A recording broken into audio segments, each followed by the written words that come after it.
She stumbled out of the charity gala looking like she was drunk. But the driver immediately realized the terrifying truth. She was not drunk at all. Something far worse had happened, and a mysterious black car was silently hunting them in the rain. But the real nightmare only began when his phone alerted him. His 8-year-old daughter was home alone, and killers had just broken down the door. How can a single father protect his boss when he is forced to drive straight into a deadly trap to save his daughter? And how can he survive a sea of fire to return to the boardroom and expose the darkest secret? Subscribe now to witness this thrilling story. Chapter 1. Return from the Ashes. The air inside the Sterling Tower conference room was cold, artificially cold. It was the kind of chill that seeped through the fibers of expensive wool suits and settled deep into the bones. Outside the floor-to-ceiling windows, the city skyline of New York stretched out in a panoramic display of steel and glass. But no one was looking at the view. 20 pairs of eyes were fixed on the woman standing at the head of the polished mahogany table. Brenda, the chief financial officer. She stood with the rigid perfection of a soldier, though her battlefield was a spreadsheet and her weapon was a golden pen. She smoothed the front of her blazer. She took a breath. It was a calculated pause, designed to let the weight of her words sink in. "Ladies and gentlemen of the board," Brenda began. Her voice was smooth, like velvet wrapped around a dagger. "We have reached a difficult crossroads, a moment that requires courage and clarity." She gestured to the empty leather chair at the far end of the table, the chair that belonged to Evelyn Sterling. "For weeks we have watched our CEO spiral," Brenda continued. "Erratic behavior, missed meetings, and now a complete disappearance at the most critical juncture in our company's history." The board members shifted in their seats. Leather creaked, papers rustled. A heavy silence hung over the room. It was the silence of complicity. Brenda lowered her voice, feigning a tone of deep concern. "I take no pleasure in this. Evelyn was a visionary, but the report from the private medical examiner is clear. Severe exhaustion, mental instability. She is no longer fit to lead." She pushed a stack of documents forward. "The vote has been cast. It is unanimous. Effective immediately, Evelyn Sterling is removed from her position as CEO." At the other end of the table, Roger sat back. He did not try to hide his smile. It was a small, tight expression of triumph. He twirled a fountain pen between his fingers, back and forth. Tick, tock. He had waited 10 years for this moment. 10 years of standing in Evelyn's shadow. 10 years of nodding politely while she made the decisions that built this empire. Now it was his turn. "Thank you, Brenda," Roger said. His voice was light, almost cheerful. "It is a tragedy, really. We all wished for a different outcome. But we must think of the shareholders. We must think of the future." He reached for the document in front of him. The transfer of power. The ink was still wet on the page. All it needed was his signature. "The defense contract with the Pentagon waits for no one," Roger added. He uncapped the pen. The gold nib gleamed under the harsh fluorescent lights. "I will assume the role of interim CEO to steer us through this storm." He lowered the pen to the paper. The tip hovered just millimeters above the signature line. The room held its breath. This was it. The end of an era. And then, boom! The sound was not a knock.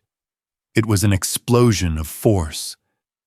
The heavy double doors at the entrance of the conference room did not just open. They were kicked in. The wood splintered with a sickening crack.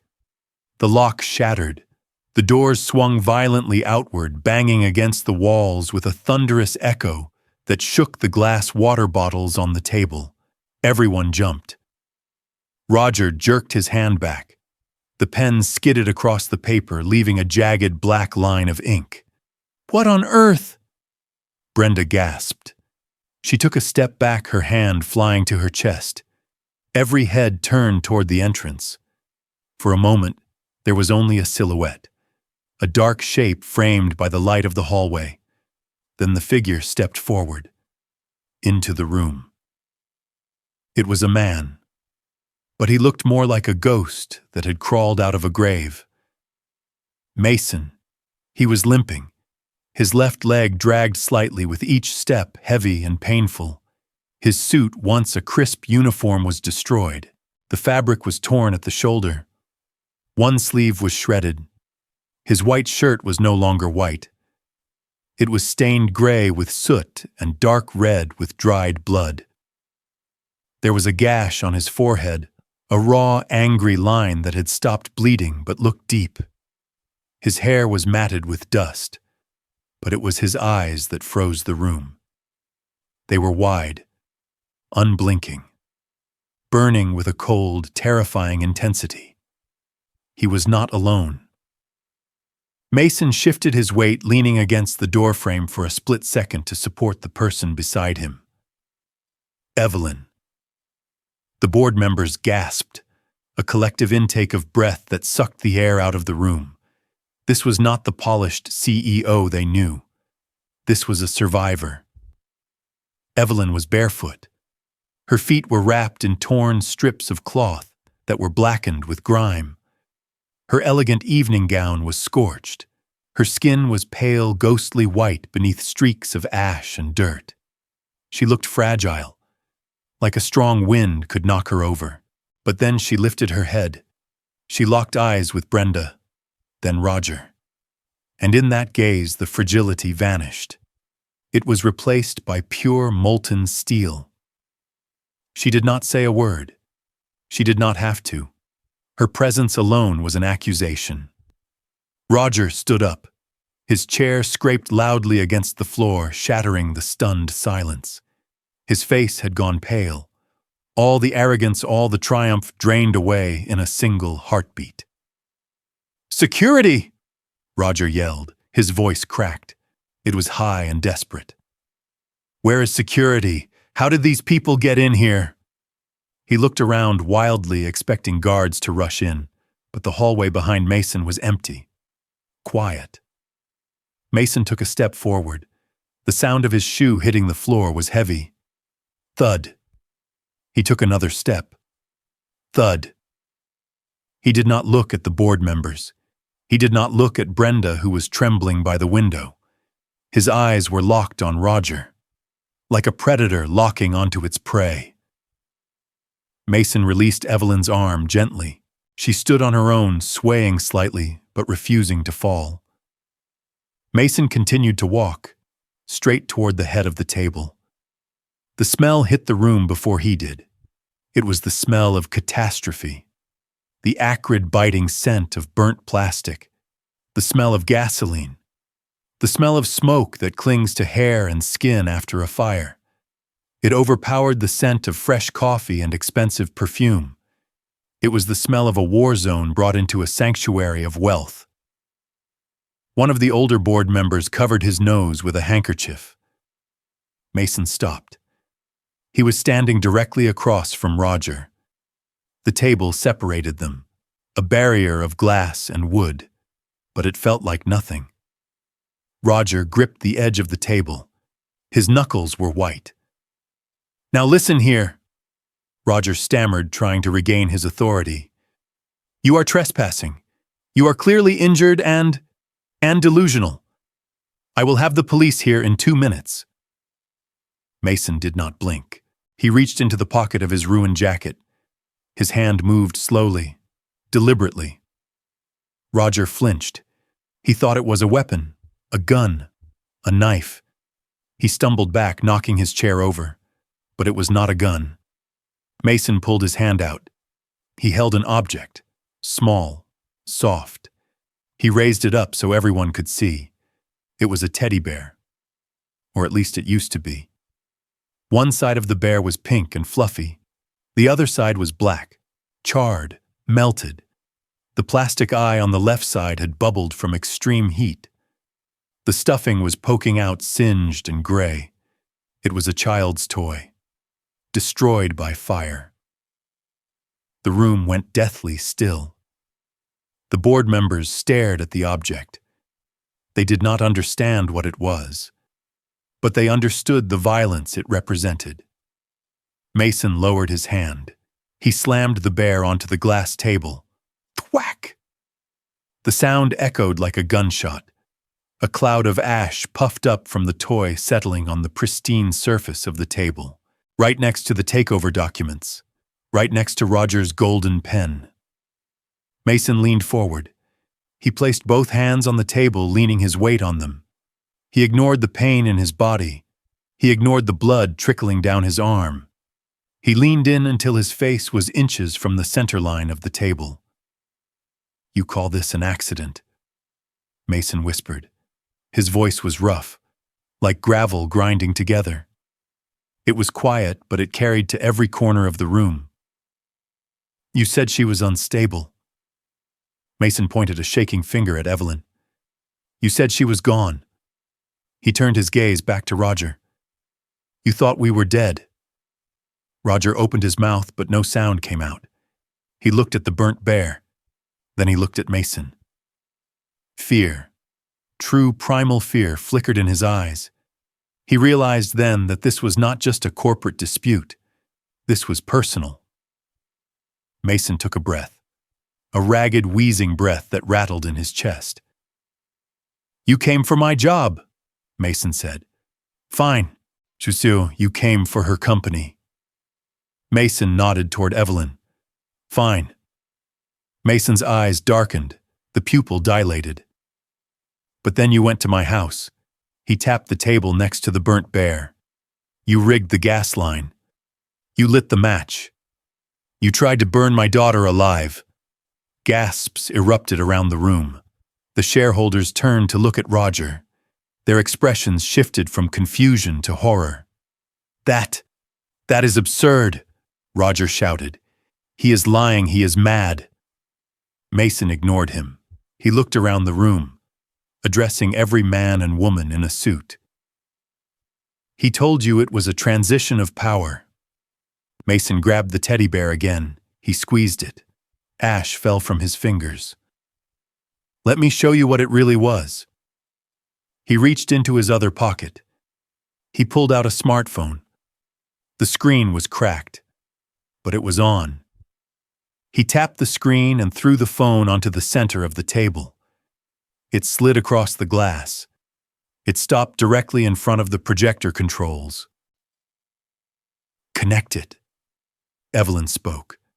Her voice was weak, raspy from smoke inhalation, but it cut through the noise like a blade. "Connect it now." A terrified assistant near the wall scrambled to obey. She plugged the cable into the phone. The large screen behind Brenda flickered to life. Mason straightened up. He winced as pain shot through his leg, but he did not fall. He looked at Roger one last time. "You wanted to sign the papers, Roger," Mason gestured to the screen. "Go ahead. But first, you are going to watch." Mason's voice dropped an octave, becoming a low growl. "You call this an accident?" He looked at the burnt toy. Then he looked straight into the camera of the projector as if looking into the past. "Let me show you what a real accident looks like." The screen flickered, static, and then darkness, 12 hours earlier.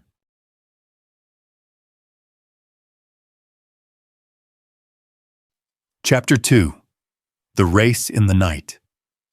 The rain did not fall. It hammered. It came down in sheets, turning the asphalt of the gala parking lot into a slick black mirror. The neon lights of the city reflected on the ground, distorted, fractured. Mason stood by the open door of the black sedan. The collar of his uniform was already soaked, but he did not flinch. He was watching the entrance of the grand hall, waiting. Then he saw her, Evelyn Sterling. She did not walk out like the CEO of a multinational defense contractor. She stumbled. One of her high heels caught on the edge of the red carpet. She pitched forward. Mason moved. He covered the distance in 2 long strides. He caught her by the elbow just before she hit the wet pavement. Her skin was burning hot. Even through the fabric of her evening gown, he could feel the unnatural heat radiating from her. "Miss Sterling," Mason said. His voice was low, calm. "I have you?" Evelyn looked up at him. Her eyes were wide, but they were not seeing him. Her pupils were blown wide, swallowing the blue of her irises. She blinked rapidly. "The room," she mumbled. Her words were thick, slurred. "The room is spinning." "Mason, why is the floor moving?" Mason tightened his grip on her arm to steady her. He looked closely at her face. He sniffed the air near her breath. No alcohol, not a drop. Mason had seen drunk people 1,000 times. The heavy eyelids, the swaying balance. This was different. Her pulse was visible in her neck, hammering against her skin like a trapped bird. Sweat beaded on her forehead, despite the cold rain. His training kicked in instantly. This was not intoxication. This was a dosage. Someone had slipped her something. Benzodiazepines. Maybe something stronger. "We need to go," Mason said. He did not wait for an answer. He guided her firmly into the back seat of the car. She collapsed onto the leather, her head lolling back against the headrest. Mason slammed the door. He scanned the perimeter. His eyes swept left, then right. The parking lot was filled with limousines and luxury cars. Chauffeurs stood in huddled groups, smoking under umbrellas. Everything looked normal. But Mason knew better. In his line of work, normal was just a cover for danger. He rounded the car and slid into the driver's seat. He locked the doors. Click. The sound was final. He pressed the ignition button. The engine purred to life, a low rumble that vibrated through the chassis. He checked the rearview mirror.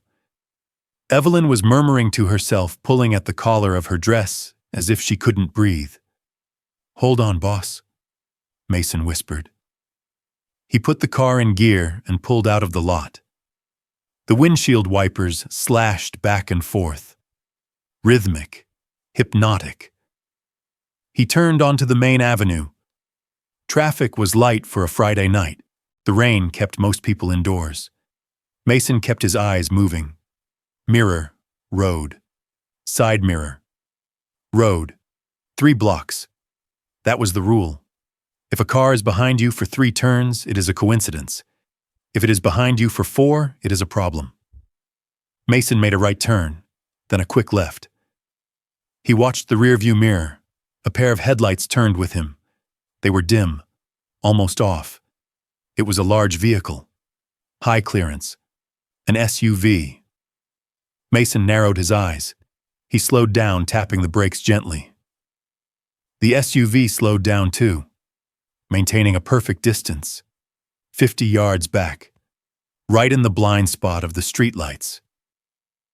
"Problem," Mason muttered to himself. He looked at Evelyn in the mirror.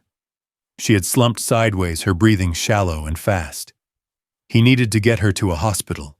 She needed a stomach pump and fluids. But he could not drive to the emergency room with a tail. If they were bold enough to drug a CEO in public, they were bold enough to finish the job in a hospital parking lot. He had to lose them. Now. Mason gripped the steering wheel. His knuckles turned white. "Hang on back there," he called out. He shifted the car into sport mode. The engine tone changed. It deepened. Mason waited for the traffic light ahead to turn yellow. 3, 2, 1. He floored the accelerator. The sedan surged forward. He shot through the intersection just as the light turned red. Cross traffic honked. Tires screeched on the wet asphalt. Mason didn't blink. He checked the mirror. The black SUV didn't stop for the red light. It blew through the intersection, swerving around a honking taxi. They were not hiding anymore. The chase was on. Mason took a hard right. The tires fought for grip on the slick road. The back end of the car slid out. Controlled chaos. Mason corrected the slide with a subtle flick of the wrist. He straightened the car and accelerated down a narrow side street. This was the warehouse district. Old brick buildings, narrow alleys, ideally suited for an ambush or an escape. The SUV was gaining. Its engine roared, a mechanical growl echoing off the brick walls. Mason saw a gap ahead, an alleyway between two shipping depots. It was tight, barely wide enough for a sedan. Definitely too tight for a large SUV. Mason didn't hesitate. He slammed on the brakes. The car shuddered. He cranked the wheel hard to the left. The sedan drifted, sliding sideways into the mouth of the alley. Sparks flew as the side mirror scraped against the brick wall. Mason punched the gas again. The car shot down the dark tunnel. Garbage cans went flying. Cardboard boxes exploded against the bumper. He checked the mirror. The SUV screeched to a halt at the entrance. It was too wide. It couldn't follow. Mason didn't celebrate. He knew they would circle around. He drove through the alley, emerging on the other side, into a busy market district. Even in the rain, the late-night wholesale market was active. Delivery trucks, forklifts, crates of vegetables stacked high on the sidewalks. Mason weaved through the maze of trucks. He used a large delivery van as a shield, driving parallel to it, so he couldn't be seen from the main road. He took 2 more turns. Left, right. Then he pulled into a dark loading bay and killed the lights. Only the sound of the rain drumming on the roof and the heavy breathing from the back seat. Mason waited. 1 minute, 2 minutes. A black SUV sped past on the main road, its lights sweeping the street. It did not slow down. It kept going. Mason let out a breath he didn't know he was holding. They were safe. For now. He turned in his seat to check on Evelyn. Miss Sterling. She was conscious, but barely. She was clutching her purse to her chest, like a lifeline. "Hot," she whispered. So hot." Mason reached back. He touched her forehead. She was burning up. The drug was working fast. "I'm taking you to St. Mary's Hospital," Mason said. "It is 10 minutes away. They will flush this out of your system." He reached for her purse. "I need to find your ID," he lied. "For the admission forms." Evelyn didn't resist. Her fingers were limp. Mason took the leather bag. He opened it. He wasn't looking for an ID. He was looking for the reason why that SUV knew exactly where they were. Mason had driven evasively, leaving the gala. He had taken a random route. Yet the SUV had been there, waiting. That meant they weren't following the car. They were following the passenger. Mason dumped the contents of the purse onto the passenger seat. Lipstick, wallet, phone, keys, nothing suspicious. He picked up the empty bag. He ran his fingers along the lining. The leather was smooth, expensive. But then, a bump. Small, hard. It was sewn into the bottom seam of the bag, hidden between the silk lining and the outer leather. Mason pulled a small pocket knife from his belt. He sliced the lining open. A tiny black disc fell out. It was the size of a coin. A military-grade GPS tracker. Active. Blinking with a faint red light. Mason stared at it. His blood ran cold. This wasn't just an opportunist attack. This was a coordinated extraction. They had tagged her, like cattle. He was about to crush the device under his boot when his own phone buzzed. It was sitting in the cup holder. The screen lit up. bright, urgent, a notification from his smart home system. Mason picked it up. His thumb hovered over the screen. He read the message. Motion detected backyard entrance. Camera 2 live feed. Mason frowned. It was probably a stray cat, or the wind blowing the old gate open. He tapped the notification to open the live video feed. The screen loaded. A grainy black and white image of his small backyard appeared. The rain was falling in the video too. But there was no cat. There were men. 2 of them. Dressed in dark, tactical gear. They were moving low, professional. They were crouched by the back door of his apartment. Mason's heart stopped. The world seemed to tilt on its axis. Sophie, his daughter. She was home. She was 8 years old. She was probably in her pajamas, sleeping with that stuffed bear she loved so much. She was alone. Mason stared at the tiny screen.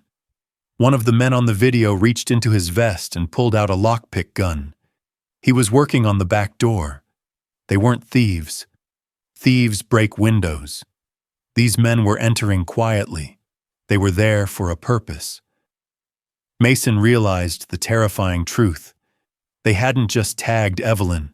They had profiled him, the driver, the protector. They knew he was the only variable they couldn't control. So they went for his leverage. They went for his heart.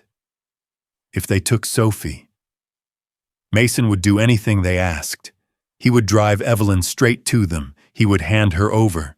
He would put a bullet in her himself if it meant saving his little girl.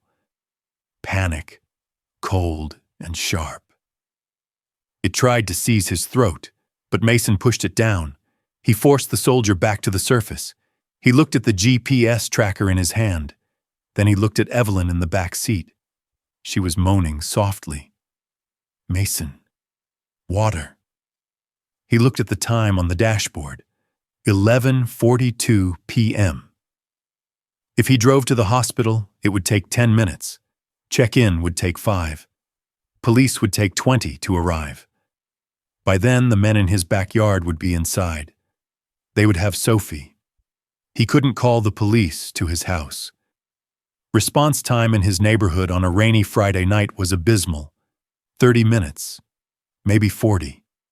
Too long. Sophie didn't have 30 minutes. She had seconds. Mason gripped the steering wheel so hard the leather creaked. He was trapped. A cornered animal. If he went to the hospital, he saved his boss but lost his daughter.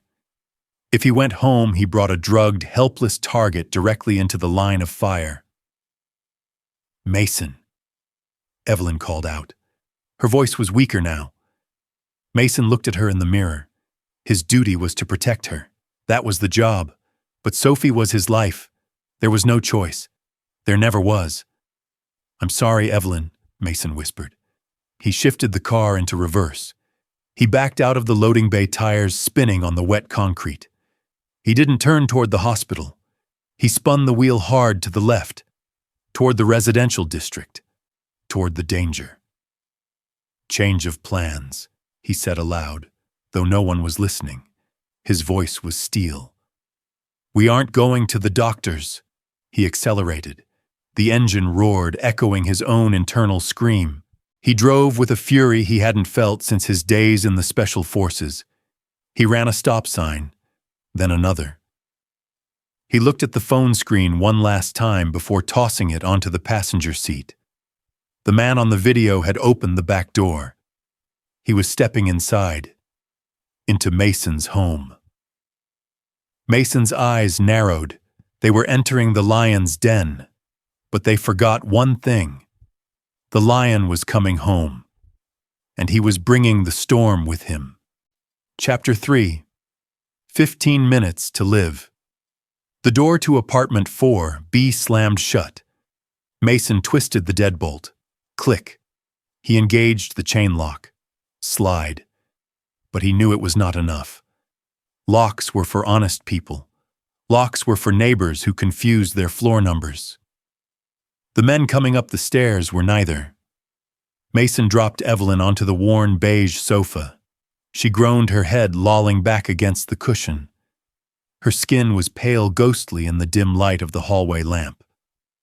Mason didn't pause to check her pulse. He knew she was alive. For now. He moved to the heavy oak dining chair. He dragged it across the floor.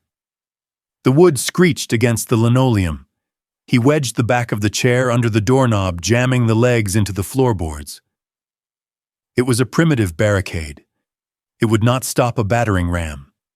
It would not stop a shotgun blast. But it would buy time. Seconds. Maybe a minute. And right now, a minute was worth more than gold. Mason turned away from the door. He scanned the small living room. It was humble. A television that was 5 years old. A rug with a coffee stain on the corner. Framed drawings of stick figures and yellow suns taped to the wall. This was a home. His home. And he had just led the wolves right to its doorstep. He looked at his watch. 11:55 p.m. The men from the video feed were at the back entrance. They would need to bypass the security gate, then the service elevator, then the long hallway. Mason calculated the distance in his head. He had 3 minutes before they reached the 4th floor. Maybe 4 if the elevator was slow. He ran to the bedroom. The door was ajar. Inside the room was bathed in the soft pink glow of a nightlight. Sophie was asleep. She was curled up under a duvet printed with cartoon stars. Her breathing was soft, rhythmic, peaceful. Mason felt a sharp pain in his chest. It was sharper than any knife. He hated himself for what he was about to do. He knelt by the bed. He placed a hand on her small shoulder. He shook her. Gently at first, then harder. "Sophie," he whispered. "Sophie, wake up." The little girl stirred. She rubbed her eyes with the back of her hand. She blinked, looking at him with confused, sleepy eyes. "Daddy," she mumbled. "Is it morning?" "No, baby," Mason said. He kept his voice steady, low, calm. He forced a smile onto his face. It was the hardest thing he had ever done. "Do you remember the game we talked about?" Mason asked. Sophie yawned. "The camping game." "That's right," Mason said. "The camping drill." He brushed a strand of hair from her forehead. "We are doing a drill tonight. Right now." Sophie sat up. She looked at the dark window. "But it is raining," she said. "That makes it extra points," Mason said quickly. "Listen to me, Sophie. This is the speed round." He looked her in the eyes. "You have 2 minutes. I need you to pack your go bag, just like we practiced." Sophie's eyes widened. The sleepiness vanished, replaced by a spark of excitement. To her, this was an adventure, a secret mission between father and daughter. 2 minutes, she whispered. "Go," Mason said. Sophie scrambled out of bed. She didn't ask questions. She didn't cry. She grabbed her small backpack from the hook on the wall. She moved with a purpose that made Mason proud and terrified at the same time. Mason left her to pack. He ran back to the living room. Evelyn was shifting on the couch. She was mumbling something incoherent.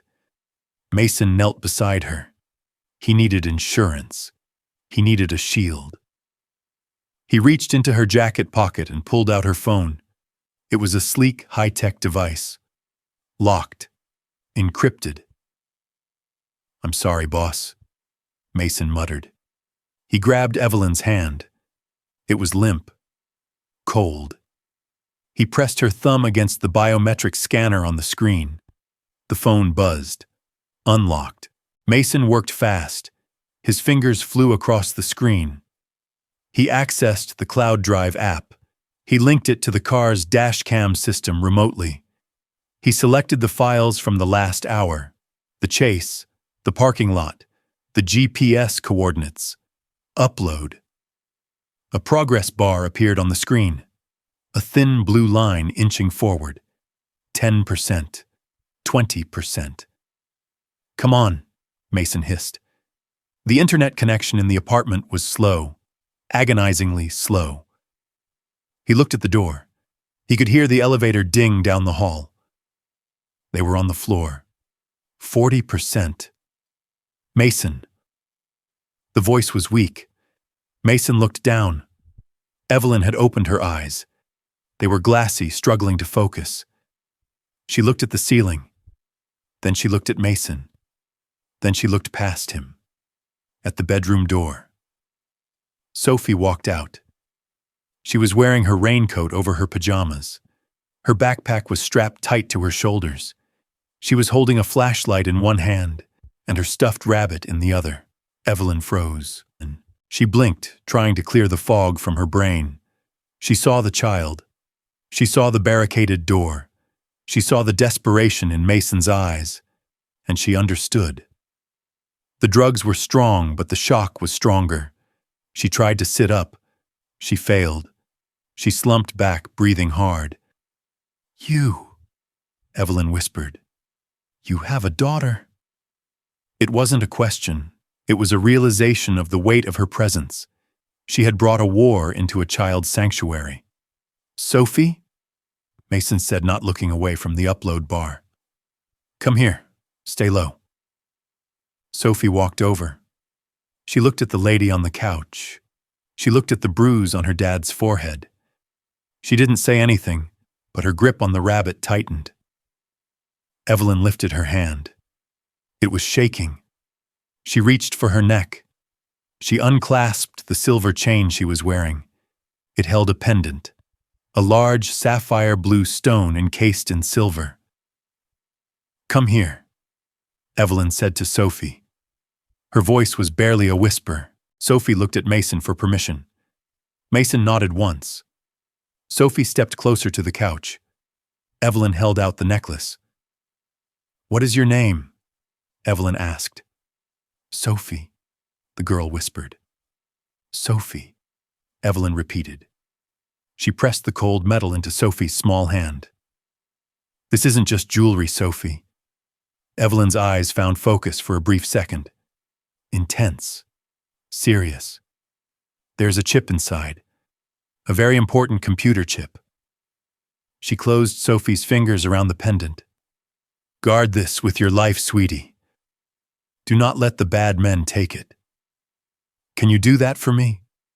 Sophie looked at the blue stone. Then she looked at Evelyn. She nodded, solemnly. "I will," Sophie said. Ding! The sound came from the phone in Mason's hand. Upload complete. Mason shoved the phone into his pocket, and then he heard it. Thud, thud, thud. Heavy boots. On the linoleum of the hallway outside. They weren't trying to be quiet anymore. There was no stealth. This was a raid. Mason stood up. He grabbed Sophie's arm. "Time to go," he said. "To the magic closet." He pulled Evelyn up. She groaned, stumbling. Mason practically carried her, dragging her toward the bedroom. The footsteps outside stopped. Right in front of apartment 4B. Silence. A terrifying, heavy silence. Then, bam! The door shuttered. Dust fell from the doorframe. Bam! The wood cracked. The chair under the knob screeched against the floor, sliding an inch back. "Daddy!" Sophie cried out. "Shh!" Mason hissed. He pushed them into the bedroom. He went to the large wardrobe against the far wall. It was an antique, heavy oak, solid. Mason didn't open the doors. He reached behind the wardrobe near the floor. He found the hidden latch he had installed 3 years ago. Click. He pulled. The entire back panel of the wardrobe swung open. It wasn't just a piece of furniture. It was a false wall. Behind it was a narrow space, formerly a maintenance shaft for the building's pipes. Mason had cleared it out, reinforced it, insulated it. It was tight, dark, smelled of copper and dust. "Inside," Mason ordered. Both of you." He helped Evelyn step over the frame. She collapsed onto the floor of the shaft. Sophie hesitated. She looked at the dark hole. Then she looked at the bedroom door. Bam! A splinter of wood flew from the living room door. The lock was giving way. "Sophie, go," Mason said. He lifted her up and placed her inside next to Evelyn. Sophie grabbed his sleeve. "Daddy, come in," she begged. Tears were welling in her eyes now. The game was over. She knew this was real. "There isn't room," Mason said. It was the truth. The space was barely big enough for two. He leaned in. His face was inches from hers. "Listen to me carefully. I am going to close this panel. It locks from the outside. No matter what you hear, no matter what sounds come from out here, you do not make a sound. Absolute silence. Do you understand?" Sophie trembled. A tear rolled down her cheek. "I understand," she whispered. Mason kissed her forehead. Quick, hard. "I love you." He pulled away. He grabbed the heavy wooden panel. He swung it shut. Thud. The latch clicked into place. The seam was almost invisible. To anyone looking, it was just the back of an old wardrobe. Mason stood up. He was breathing hard. His heart was hammering against his ribs like a trapped bird. Crack. The sound of the front door finally giving way echoed through the apartment. The chair had snapped. Mason turned. He walked out of the bedroom. He closed the bedroom door behind him gently. He walked into the middle of the living room. The front door was hanging off one hinge. Through the gap, he could see the dark tactical gear of the men outside. They were preparing to breach. Mason didn't run. He didn't hide. He walked over to the corner where his old sports gear was piled. He reached down. His fingers curled around the handle of a baseball bat. It was aluminum, dented, wrapped in black tape that was peeling at the edges. He weighed it in his hand. It felt light. Too light against guns, too light against killers. But it was all he had. Mason stepped into the center of the room. He planted his feet, shoulder-width apart. He raised the bat. Resting it on his shoulder, he stared at the broken door. The first man stepped through. He was wearing a balaclava. He held a silenced pistol. He saw Mason. He paused, surprised to see a man standing there waiting with a piece of metal and a look of absolute cold fury. Mason didn't blink. He tightened his grip on the bat. The wood of the floor creaked under his shift and weight. "Welcome home," Mason whispered. Chapter 4. The fire to erase all traces. The wood did not just break. It exploded. Splinters of painted pine shot across the room like shrapnel. The door flew inward, hanging by a single twisted hinge. Mason did not wait. He did not hesitate. He moved. He lunged forward into the narrow hallway that separated the living room from the entrance. The hallway was a choke point, a funnel. Only one man could fit through at a time, and that was Mason's only advantage. The first mercenary stepped through the dust. He was big, broad shoulders blocking the light from the corridor. He raised a suppressed pistol, but he was too slow. Mason swung the aluminum bat. He put every ounce of his fear and rage into the motion. The metal bat cut through the air with a low hum. Crack. It connected with the mercenary's wrist. Bones snapped. The gun clattered to the floor, skidding away across the linoleum. The man grunted, clutching his arm, stumbling back. Mason didn't stop. He used the momentum. He swung the bat back in a tight arc. This time he aimed lower. The kneecap. Crack. The man howled. He collapsed, blocking the path of the men behind him. Mason stepped back, breathing hard. His hands vibrated from the impact. "Move!" a voice shouted from the corridor. "Push through!" The second mercenary shoved his fallen comrade aside. He charged. He wasn't holding a gun. He held a combat knife, 6 inches of matte black steel. He lunged at Mason.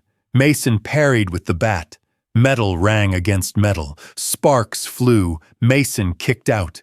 A front kick to the chest. It drove the man back into the wall. Pictures fell from their hooks. Glass shattered on the floor. Mason raised the bat for a finishing blow. He was winning. He was holding the line. For a brief, impossible second, he thought he might actually do this. He thought he might save them. Then he heard the sound. Prit. A compressed air canister firing, then wires singing through the air. 2 tiny barbs hit Mason in the chest. They pierced his shirt. They bit into his skin. Lightning. That was the only word for it. Blue, cold, agonizing lightning. 50,000 volts surged through his body. His muscles seized. His brain screamed a command to move, but his limbs refused to listen. The bat slipped from his fingers. It clattered uselessly to the floor. Mason fell. He hit the ground hard. His face pressed against the cold wood. His body twitched uncontrollably. The world turned into a blur of gray boots and muffled voices. "Secure him," a voice ordered. It was calm, cold. The leader stepped over Mason's convulsing body. He was dressed in a sharp tactical suit. No mask, just a face of stone. The current stopped. Mason gasped, sucking in air that felt like broken glass. He tried to push himself up. A boot slammed into his ribs. Hard. Mason groaned, collapsing back down. "Clear the room," the leader commanded. The 2 mercenaries fanned out. They moved with professional efficiency. They kicked over the coffee table. They ripped the cushions off the sofa. They were looking for the women. Mason watched them through half-closed eyes. His vision was swimming, but his mind was clear, terrifyingly clear. He looked at the bedroom door. It was closed. Behind it lay the wardrobe, and behind that lay his whole world. "Living room clear," one mercenary said. "Kitchen clear," said the other. The leader turned slowly. He looked at the closed bedroom door. He tilted his head. "Check the back," he said. Mason tried to grab the leader's ankle. His fingers were weak, numb. "Don't!" Mason rasped. The leader ignored him. He kicked Mason's hand away as if it were a piece of trash. The mercenaries approached the bedroom. They kicked the door open. They disappeared inside. Mason listened. He stopped breathing. He prayed. He prayed to anyone who was listening that Sophie would stay quiet. He prayed that the false panel looked real enough. "Room is empty, sir," a voice called out. Mason let out a breath. Relief washed over him, but it was short-lived. "Check the closet," the leader ordered from the living room. "Check the walls. Check everything." Mason's heart hammered against the floorboards. He heard the wardrobe doors creak open. He heard the hangers sliding on the rail. "Nothing here," the mercenary said. "Wait!" The mercenary knocked on the back panel of the wardrobe. Thud. Thud. It sounded hollow. "Sir," the mercenary called out. "This panel, it's loose." Mason closed his eyes. "No, please, no." He heard the mercenary pulling at the wood. The latch strained. It was going to give way. Sophie was right there, just inches away. If they found her, they would use her. Or worse. Mason tried to scream to draw their attention, but his throat was paralyzed. Then, a noise from inside the wardrobe. Not a whimper, not a cry, but a sharp, deliberate knock. Knock, knock. The mercenary froze. He stepped back, raising his gun. "Come out!" he shouted. "Hands where I can see them!" Slowly the false panel swung open. A figure stepped out. It was Evelyn. She stepped over the frame of the wardrobe. She stood tall. Even in her torn dress covered in dust, she looked like a queen addressing her subjects. She held her hands up. "I am here," she said. Her voice was steady, loud. "I am the one you want." The mercenary grabbed her arm, roughly. He spun her around and marched her out of the bedroom. Evelyn didn't fight. She didn't look back at the dark hole behind the wardrobe. She didn't look back at the little girl trembling in the darkness, clutching a sapphire necklace. She walked into the living room. She looked at the leader. "Let him go," Evelyn said, nodding at Mason on the floor. "He is just a driver. He knows nothing." The leader looked at her. He smiled. It was a smile without warmth. "Miss Sterling," he said, "you have caused us a great deal of trouble tonight." He grabbed her chin, forcing her to look at him. "The contract is waiting." He nodded to his men. "Take her. The van is out back." The mercenaries grabbed Evelyn. They dragged her toward the broken front door. She dug her heels in. She looked at Mason one last time. Her eyes were filled with an apology and a silent command.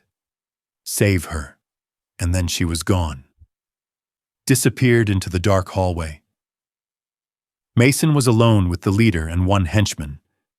The henchman looked at the leader. "What about him?"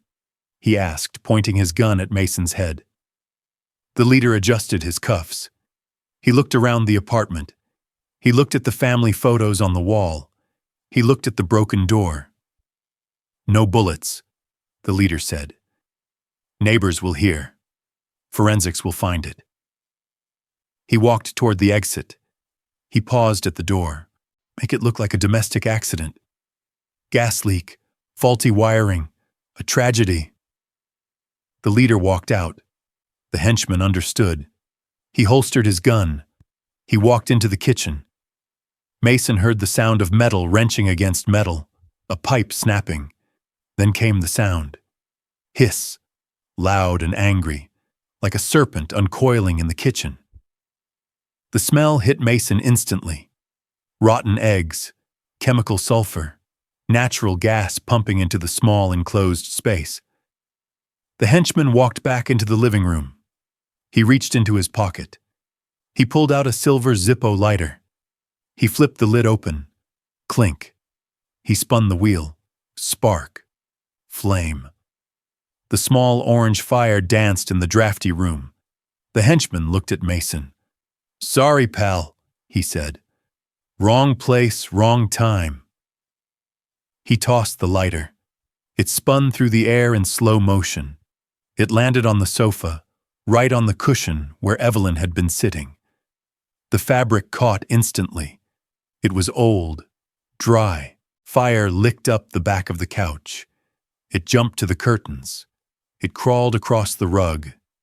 The henchman turned and ran. Mason was alone. The heat was already rising. The gas was filling the room, mixing with the smoke. An explosive cocktail. Mason coughed. The paralysis was fading, replaced by a searing pain in his muscles. He had to move. He dragged his body across the floor, inch by inch. His fingernails scraped against the wood. The fire was roaring now. It was a wall of orange separating him from the kitchen, separating him from the front door. But he didn't need the front door. He needed the bedroom. "Sophie," he rasped. He pulled himself into the hallway. The smoke was thick, black, choking. He reached the bedroom. He clawed his way to the wardrobe. "Sophie," he shouted. He grabbed the edge of the false panel. He yanked it open. Sophie was huddled in the corner of the maintenance shaft. She had her hands over her ears. Her eyes were squeezed shut. She was rocking back and forth. Mason reached in. He grabbed her by the waist. He pulled her out. She was coughing violently. The smoke had reached her. "Daddy!" she cried. "It's hot! It's so hot!" Mason hugged her tight for a second. "I've got you," he said. "I've got you." He stood up. His legs wobbled, but they held. He looked at the bedroom door. Flames were licking the frame. The living room was an inferno. The front door was impassable. They were trapped. Mason looked around the bedroom frantically. The window. It was their only chance. But they were on the 4th floor. A jump meant broken bones. Maybe death. But staying meant burning. He looked at the bed. He grabbed the heavy wool blanket. "Hold your breath," he told Sophie. He dragged her into the small ensuite bathroom attached to the bedroom. He threw the blanket into the bathtub. He turned on the faucet, full blast. Cold water gushed out. He soaked the wool. It became heavy, sodden. "Come here," Mason ordered. He wrapped the wet blanket around Sophie. He wrapped it around himself, a cocoon against the heat. He picked her up in his arms. He ran back into the bedroom. The fire had eaten the door. The ceiling paint was bubbling. Mason ran to the window. He didn't bother to open it. He turned his back. He protected Sophie's head with his hand. He drove his shoulder into the glass. Smash! The pane shattered. Cold night air rushed in, feeding the fire behind them. Mason looked down. 4 stories. A long drop to the concrete alley. But to the left, the neighbor's balcony. It was 5 feet away, and 3 feet down. A difficult jump for a healthy man. A near impossible jump for a man carrying a child, recovering from a taser shock. Mason climbed onto the window ledge. Glass crunched under his boots. He looked at Sophie. Only her eyes were visible from the wet blanket. She was terrified. "Hold on tight!" Mason shouted over the roar of the fire. "Do not let go!" He felt the heat blistering his back. The gas in the living room had reached critical mass. He could feel the pressure building. The air was being sucked out of the room, the precursor to the boom. "Now!" Mason screamed. He pushed off. He leaped into the void. For a second they were weightless, suspended in the dark, rainy sky. Then gravity took hold. Mason hit the metal railing of the neighbor's balcony. His ribs slammed against the iron. Pain exploded in his chest. He gasped, nearly dropping Sophie. But he held on. He scrambled over the rail. He collapsed onto the concrete floor of the balcony. He rolled on top of Sophie, shielding her with his body. And then the world ended. Boom.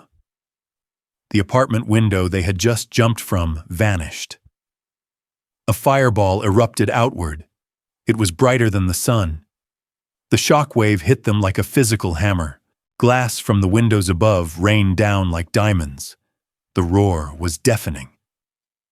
Mason felt the heat wash over them even here. He pressed his face into the wet wool of the blanket.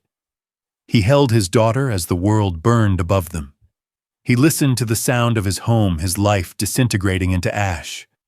But beneath him, through the layers of wool, he felt a heartbeat.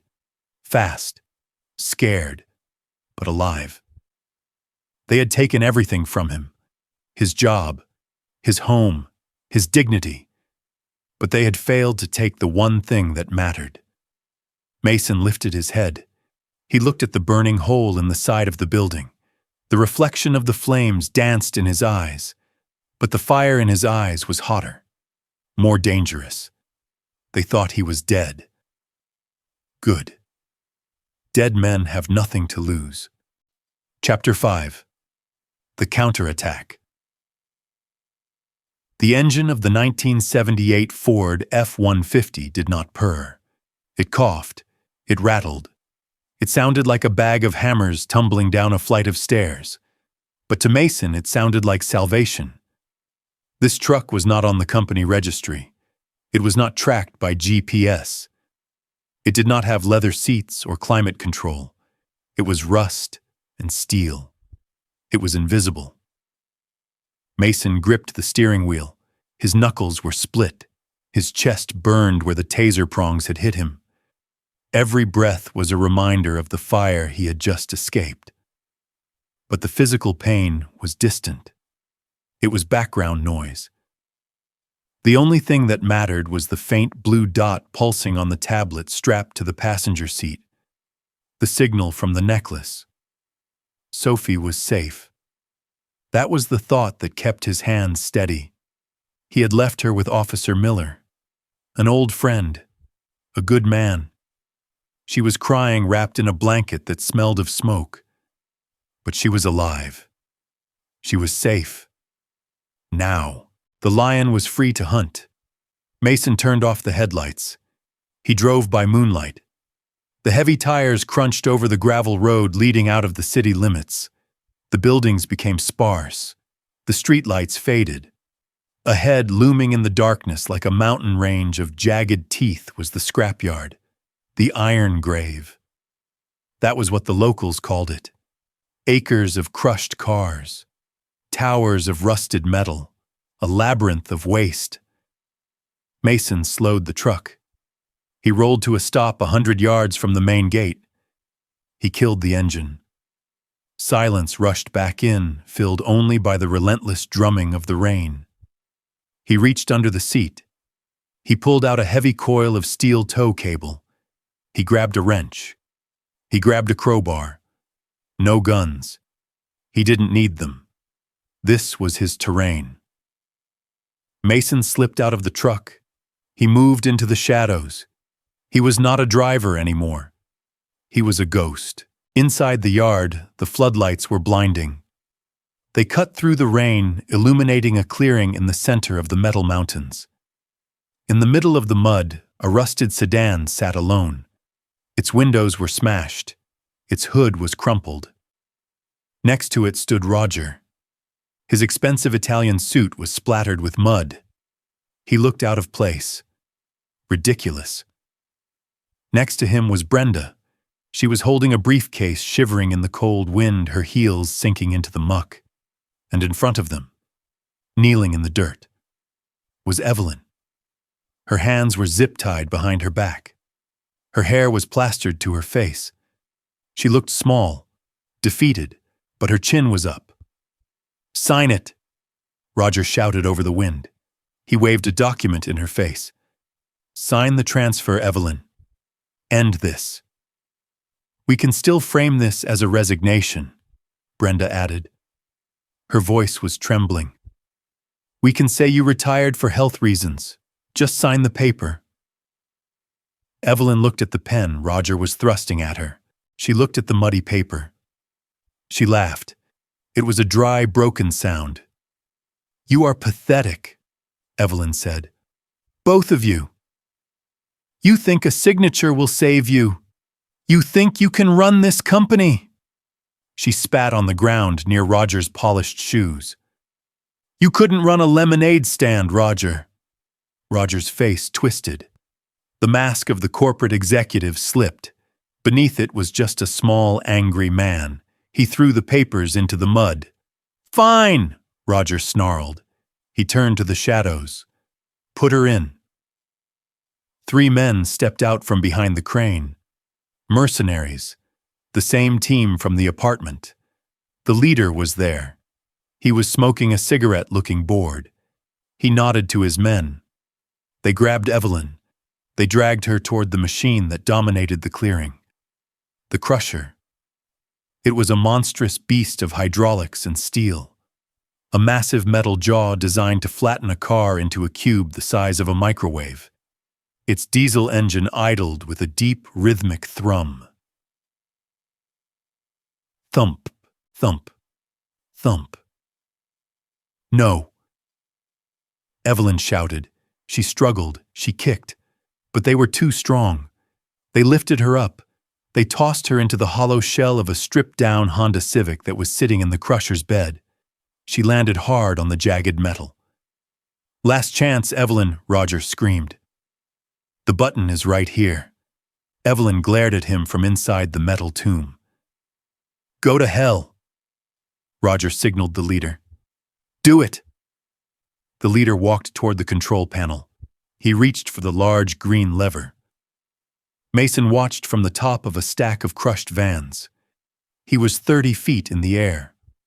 Looking down, he saw the leader's hand moving. He saw the fear in Evelyn's eyes. He saw the arrogance on Roger's face. Mason reached into his pocket. He pulled out a heavy bolt he had scavenged from the truck. He didn't aim at the men. He aimed at the floodlight tower. He threw it. A fastball. Ping. The glass of the main floodlight shattered.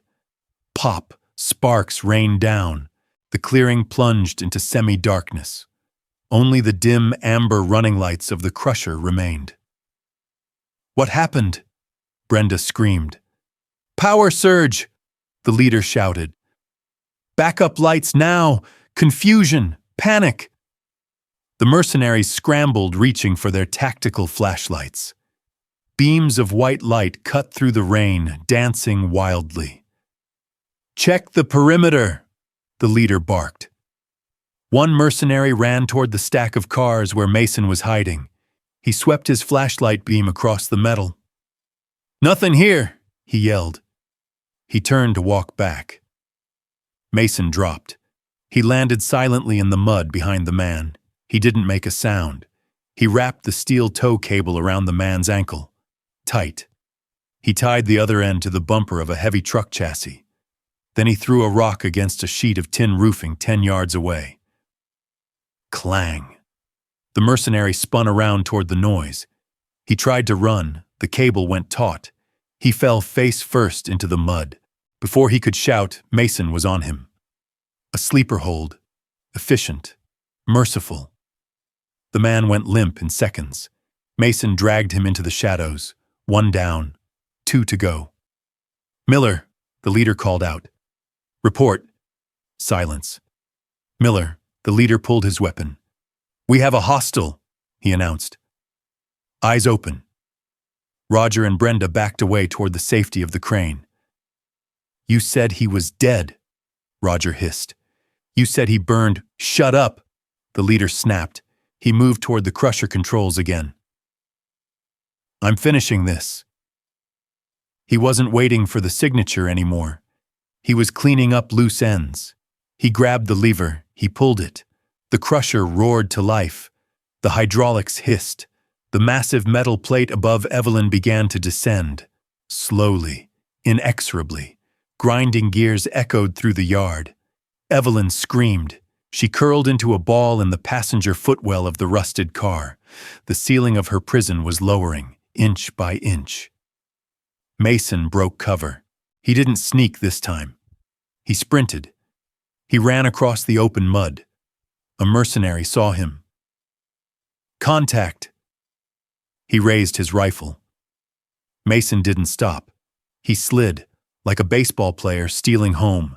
He slid through the mud under the aim of the rifle. He swung the crowbar.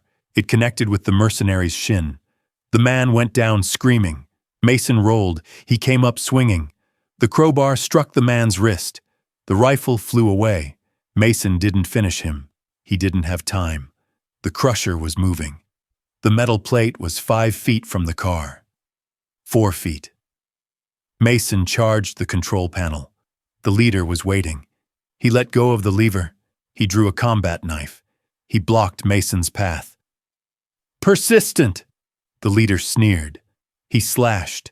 Mason dodged. The blade cut the air inches from his throat. Mason swung the crowbar. The leader caught it with his free hand.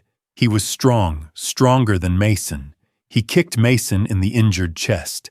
Mason stumbled back, gasping. The pain was blinding. The crusher groaned. Metal met metal. The roof of the car containing Evelyn began to buckle. Screech. Glass popped. "Help!" Evelyn's voice was barely audible over the machine. Mason looked at the leader. He looked at the machine. He couldn't win a fistfight. Not now. Not with these injuries. So he didn't fight fair. Mason dropped the crowbar. He raised his hands. The leader grinned. He lunged for the kill. Mason stepped in. He took the knife plunge. He let the blade slice into the heavy fabric of his jacket, turning his body so it missed the vital organs. He trapped the leader's arm against his side, and he headbutted him, hard, right on the bridge of the nose. Cartilage crunched. The leader stumbled back, blinded by tears and pain. Mason didn't let go. He grabbed the leader's tactical vest. He spun him around. He slammed him headfirst into the metal control box of the crusher. Clang! The leader slumped, unconscious. Mason scrambled to the controls. He looked at the confusing array of buttons.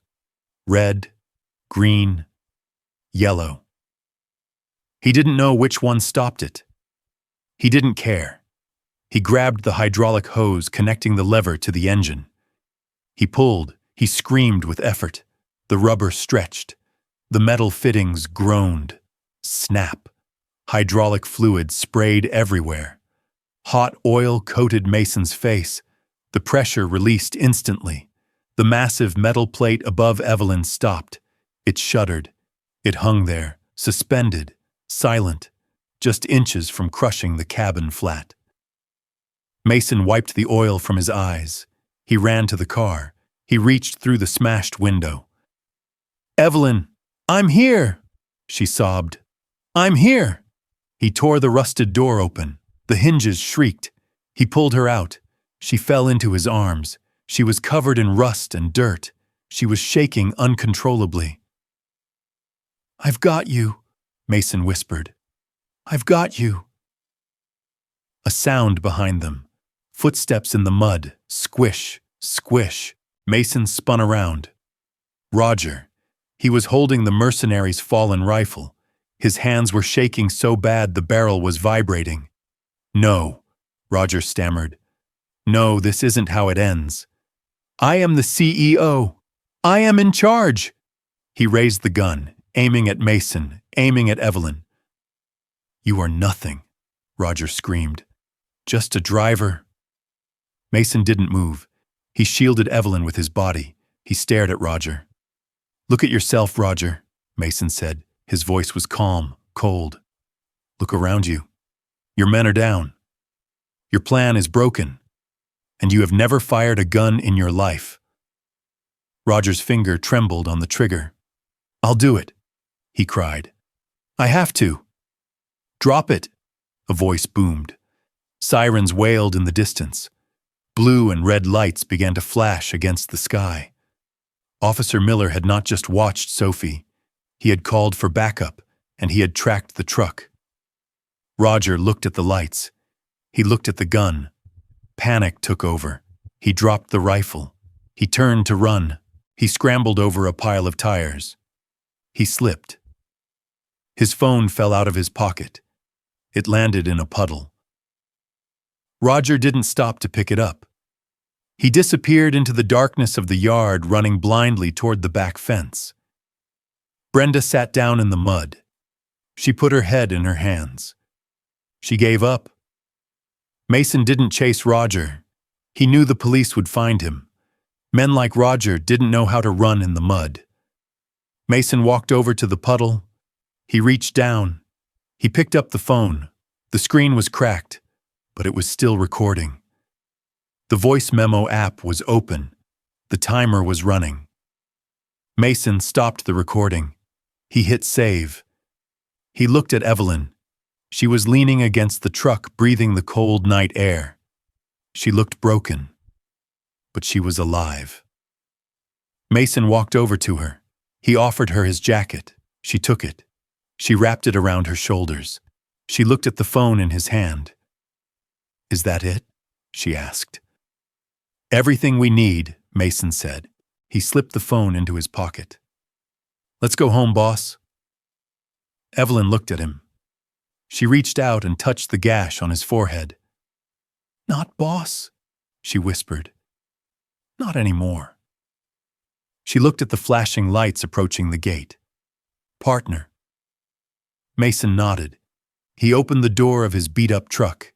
He helped her inside. The engine coughed to life. It still sounded like a bag of hammers. But as they drove out of the iron grave, leaving the wreckage behind, it was the sweetest sound in the world. Chapter 6. The naked truth. The conference room was silent, the kind of silence that hurts the ears. The only sound was the low hum of the projector cooling fan, and the heavy, ragged breathing of the man standing at the head of the table. Mason. He stood next to the burnt teddy bear. He looked at the faces of the 20 most powerful people in the company. They were stunned, frozen. They looked from the charred toy to the man who put it there. Mason reached into his pocket. He pulled out the phone he had taken from the scrapyard. Roger's phone. The screen was cracked, a spider web of glass over the display. But the battery icon was green. It was alive. Mason looked at the audio-visual console embedded in the table.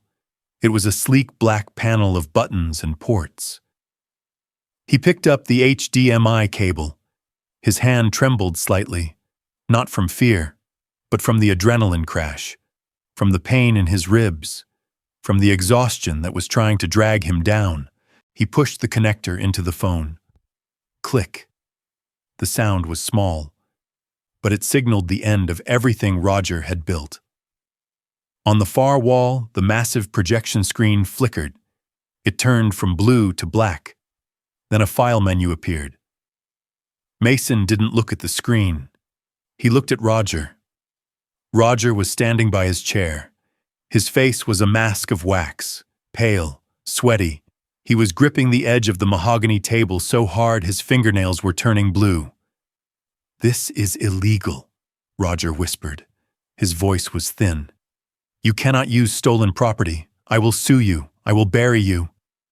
Mason ignored him. He tapped the phone screen. He selected a video file. "Video 1, Mason said. "Date, 2 nights ago. Location, the charity gala." He pressed play.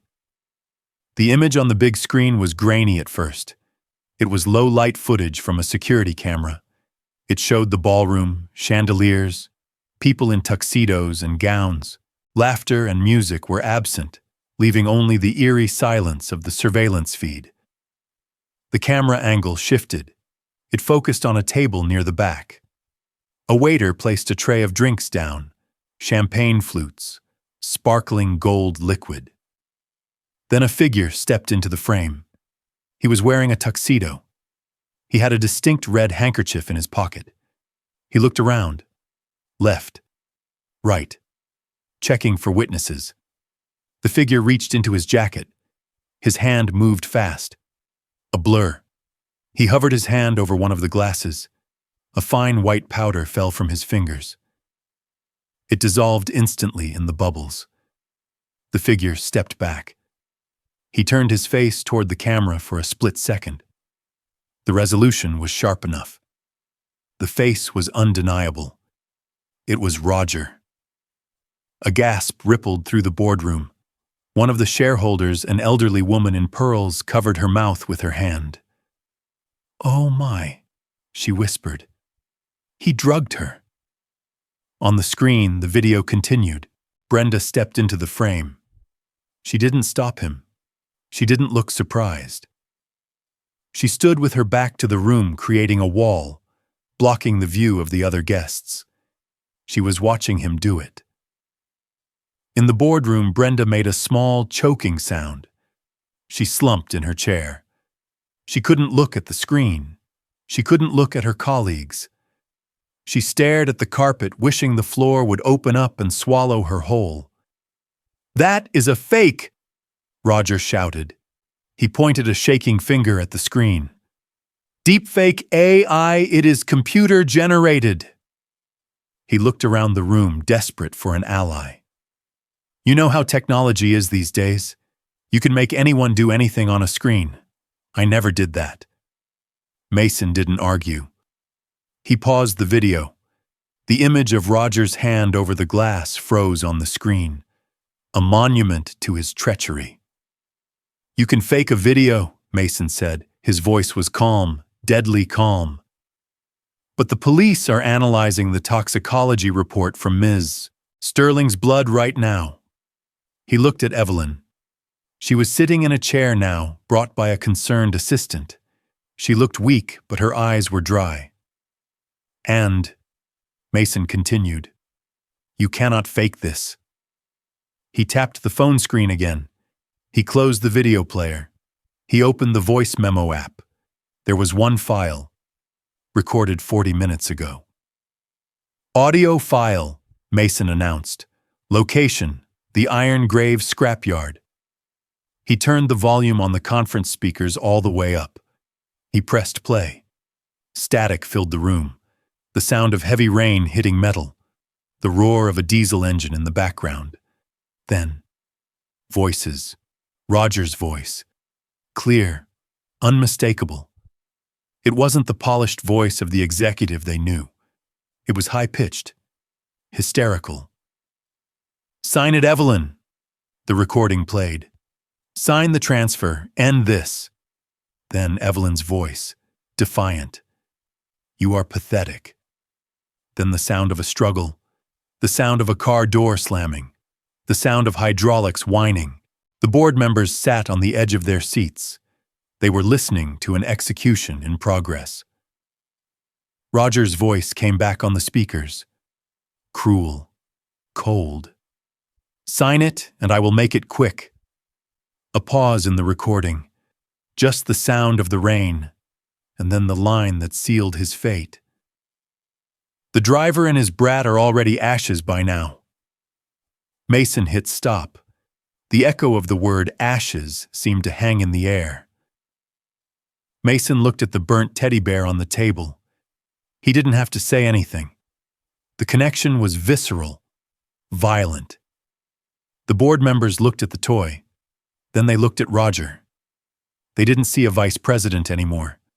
They saw a monster, a man who would burn a child to close a deal. The silence broke. You animal," the elderly shareholder said. Her voice shook with rage. "A child, you tried to kill a child." Roger backed away from the table. His eyes darted around the room. He saw the disgust on their faces. He saw the judgment. He saw the end of his life. It was taken out of context. Roger stammered. "I didn't mean. I was just trying to scare her." "You put her in a car crusher." "Roger," Evelyn spoke. Her voice was quiet, but it carried the weight of a judge's gavel. "And you sent men to burn down a home." Roger looked at Evelyn. He saw no mercy in her eyes. He looked at Mason. He saw only retribution. Panic took over. Primal, mindless panic. Roger turned. He ran. He didn't run toward the main entrance. He ran toward the emergency exit door at the back of the room. "Out of my way!" he screamed. He shoved a chair aside. He knocked over a pitcher of water. It shattered on the floor. He reached the door. He grabbed the handle. He pushed the panic bar. The door flew open. Roger lunged forward, expecting the freedom of the stairwell. Instead, he hit a wall of blue uniforms. 2 large security guards stood in the doorway. Behind them stood 3 police officers. They had been waiting. Mason had called them from the truck. They had been listening to the recording from the hallway. Roger bounced off the chest of the lead officer. He stumbled back into the boardroom. "Going somewhere, Mr. Moss?" the officer asked. He stepped into the room. The sound of handcuffs unclipping from a belt was loud in the quiet room. Click, click. Roger shook his head. "No," he whimpered. I have immunity. I have lawyers." "You have the right to remain silent," the officer said. He grabbed Roger's arm. He twisted it behind his back. Roger yelped. The cold steel of the cuffs snapped onto his wrists. "I suggest you use it." Across the room, Brenda didn't try to run. She watched Roger being manhandled. She watched the empire she helped steal crumble into dust. A second officer walked over to her. "Brenda Miller?" he asked. She nodded slowly. She stood up. She held out her hands. She knew the game was over. She didn't say a word as the officer cuffed her. She walked past the table. She didn't look at Evelyn. She couldn't bear the shame. The police marched Roger and Brenda out of the room. Roger was still shouting about conspiracies and lawyers. Brenda was silent as a tomb.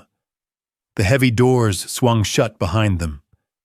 The room was quiet again, but the air felt different, lighter, cleaner. Mason walked over to the AV console.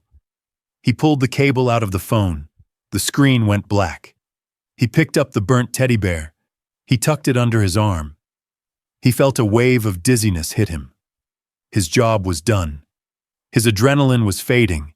He swayed slightly. Evelyn was there instantly. She stood up, ignoring her own exhaustion. She walked over to him. She placed a hand on his arm to steady him. "Sit down, Mason," she said softly.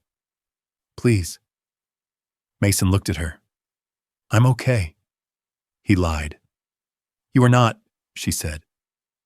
She guided him to the nearest leather chair. Mason sat. He let out a long breath.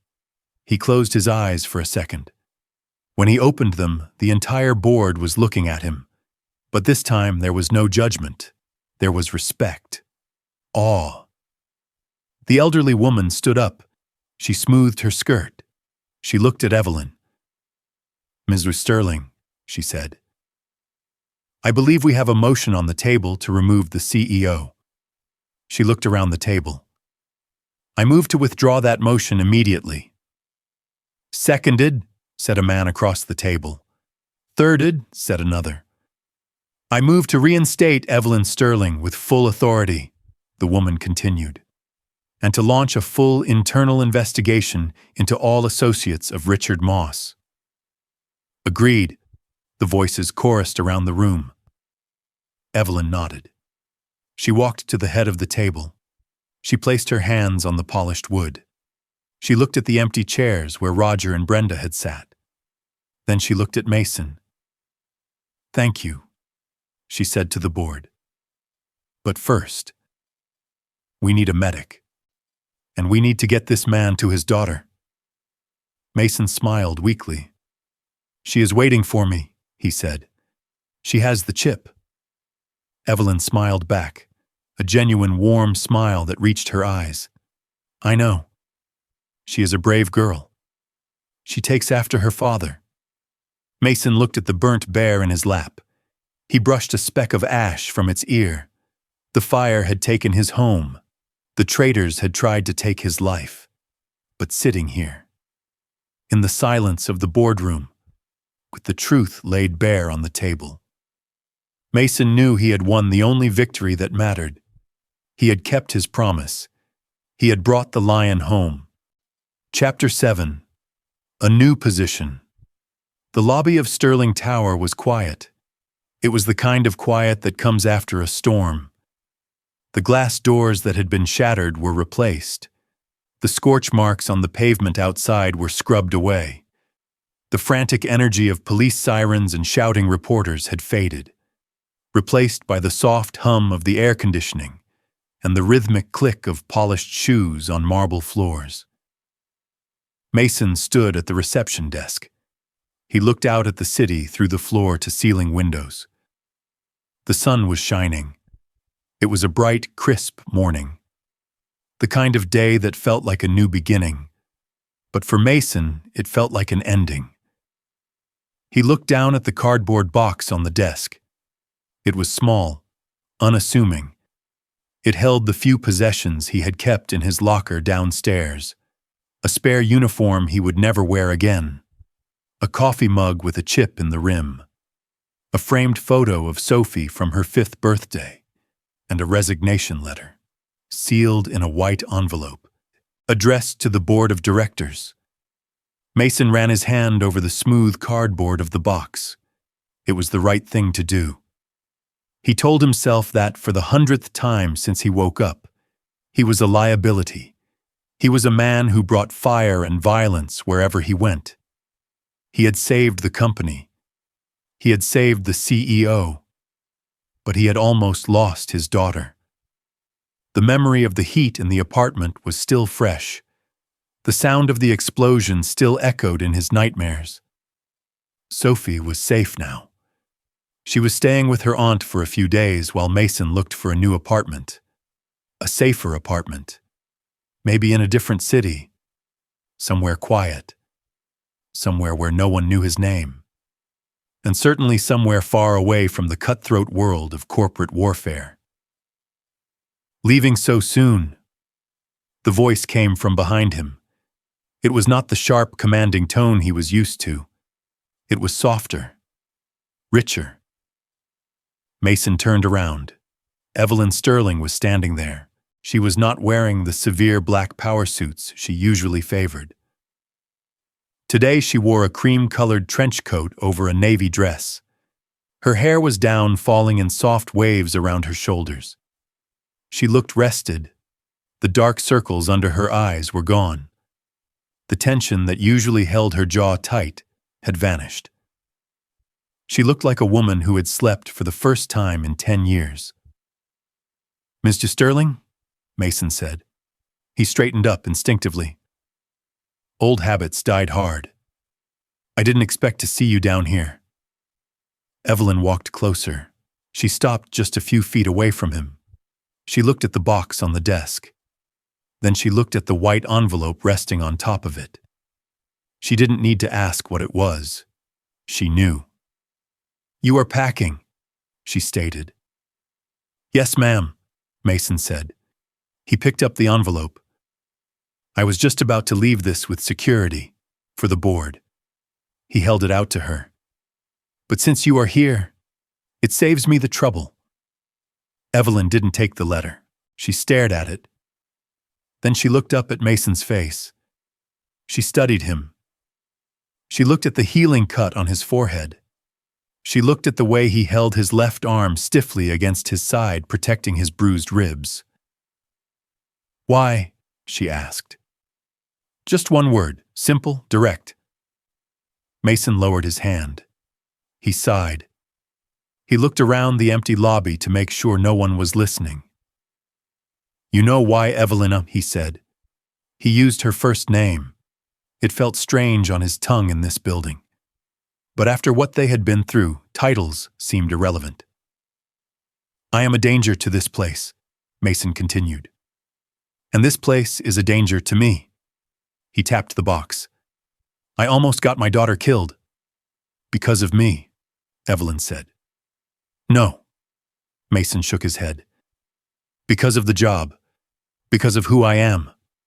I attract trouble." He looked her in the eye.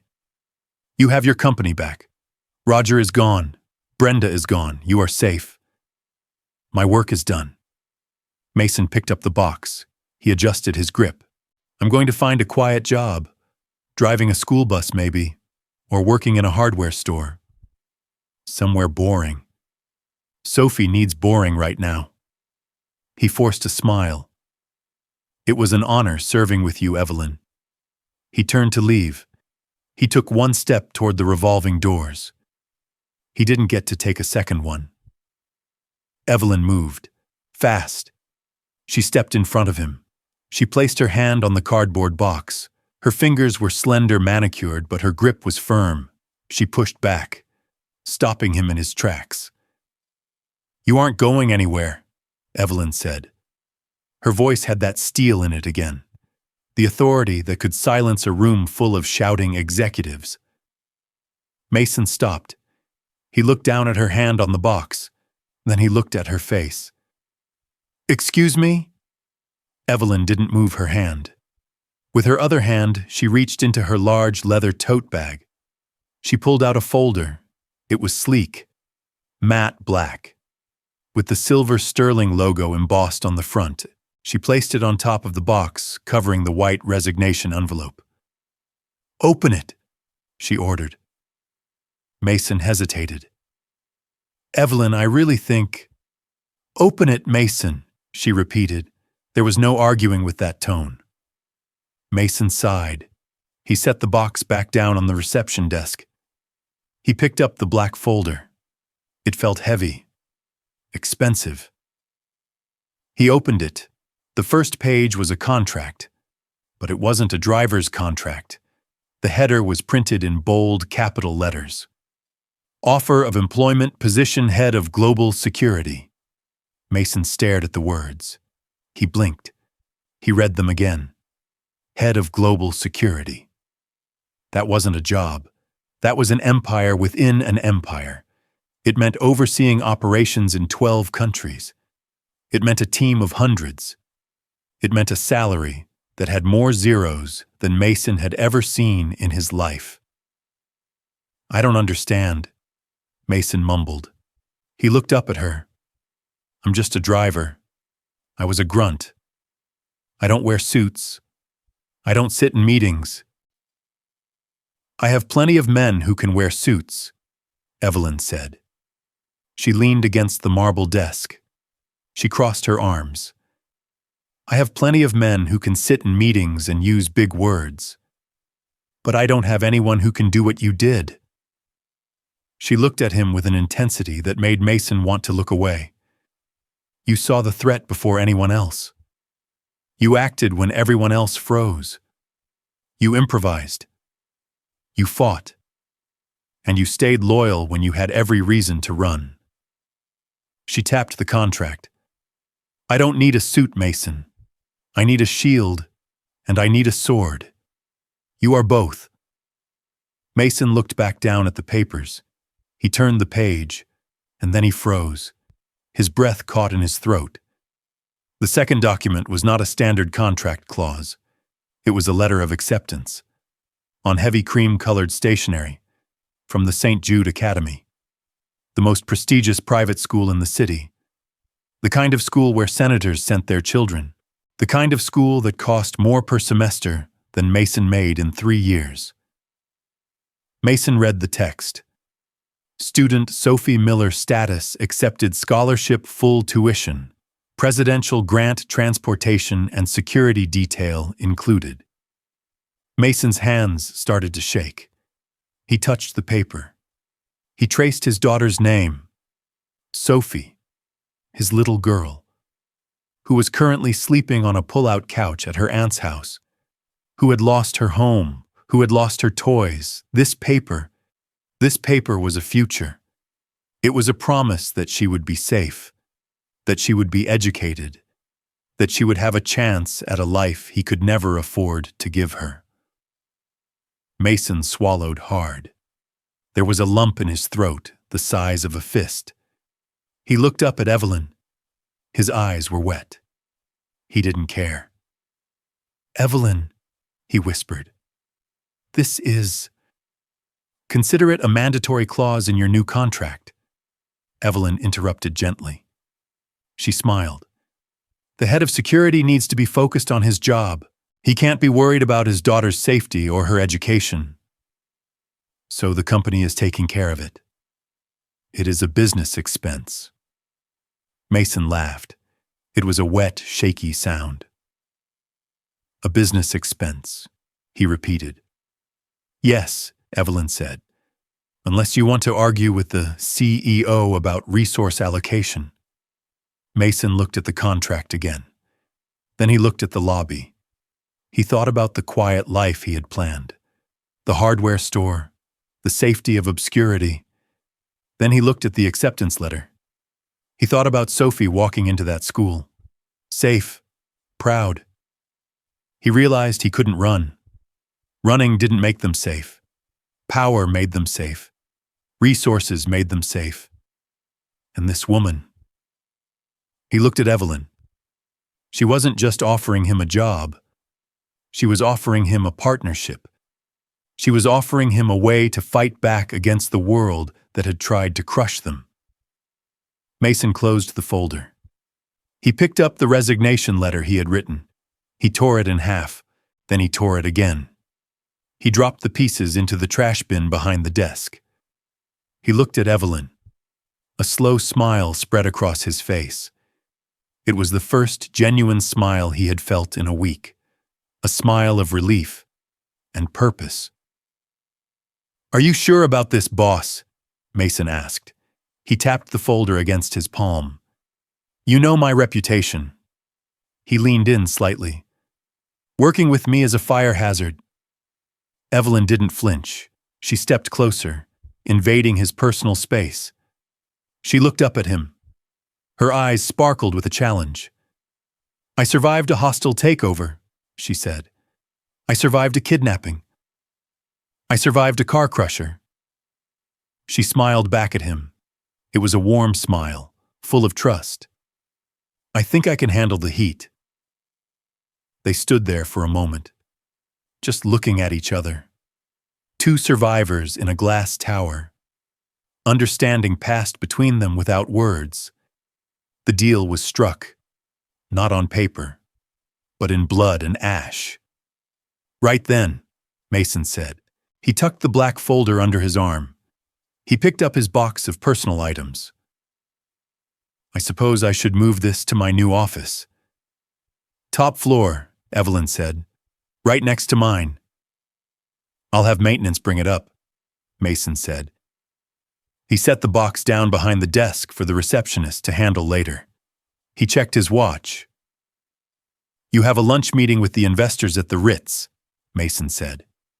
He fell back into the rhythm effortlessly. "Traffic is heavy on Fifth Avenue." "We should go." Evelyn nodded. "Lead the way." They walked toward the main doors, side by side. Their footsteps echoed in unison on the marble. Click, clack, click, clack.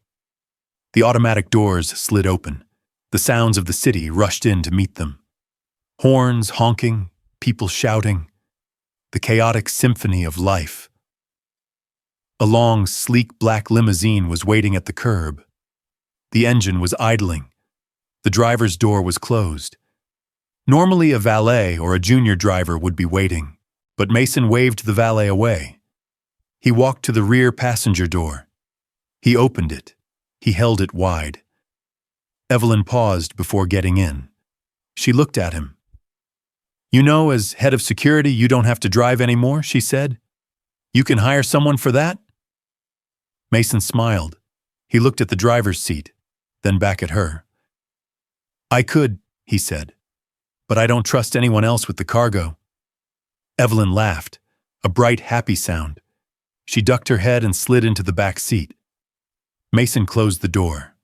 Solid, secure. He walked around the back of the car.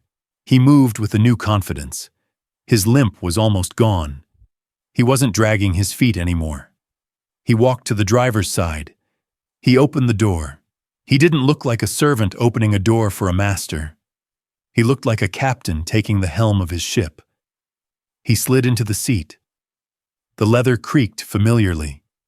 He adjusted the rearview mirror. He saw Evelyn in the reflection. She was settling in, opening her laptop. She looked up. Their eyes met in the mirror.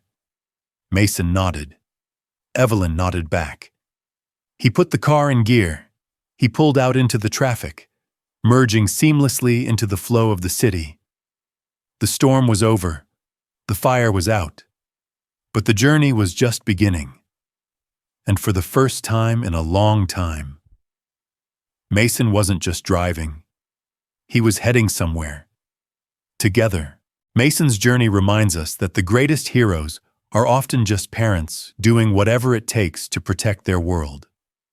True loyalty is not found in signatures or titles, but in the courage to walk through fire for the ones we love. If this story warmed your heart, please share that warmth by liking and subscribing to our family here, and let us know your thoughts in the comments below. For another tale of unwavering courage and destiny, click the video appearing on your screen now, and let us continue the journey together.